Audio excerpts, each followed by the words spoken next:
আজ বানাবো গন্ধরাজ কাতলা।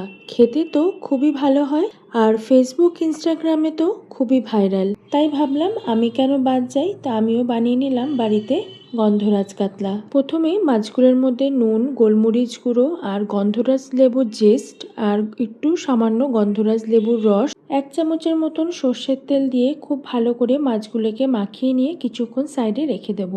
অন্য একটা বাটিতে নিয়ে নিয়েছি টক দই, 1.5 চামচের মতো নিয়েছি সাদা তিল আর কাজু বাদাম দিয়ে এটার একটা পেস্ট বানিয়ে নেব। কড়াইতে সর্ষের তেল গরম করে মাছগুলোকে একদম হালকা করে ভেজে তুলে নিচ্ছি।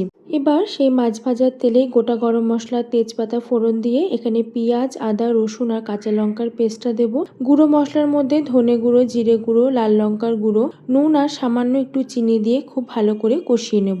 মশলাটা যখন খুব ভালো করে কষে আসবে, টক দই আর যে কাজু বাদামের পেস্টটা বানিয়েছিলাম সেটা দিয়ে আরও কিছুক্ষণ ভালো করে কষাবো। মশলাটা যখন ভালো করে কষে যাবে তখন ছোট 1 কাপের মতো দুধ দিয়েছি আর অল্প পরিমাণে জল দিয়ে ঝোলটাকে একটু ফুটতে দেবো।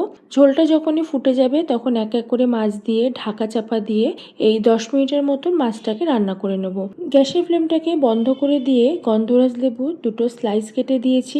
লেবুটা ইউজ করার পরে কিন্তু আর কোনোভাবেই রান্না করা যাবে না, এতে কিন্তু মাছটা তিতা হয়ে যাবে। আজকের এই গন্ধরাজ কাতলার রেসিপিটা তোমাদের কেমন লাগলো অবশ্যই আমাকে কমেন্টে জানিও। আজ এই পর্যন্তই, দেখা হবে আবারও অন্য কোনো একটা ভিডিওতে। তোমরা ভালো থেকো, সুস্থ থেকো, টাটা।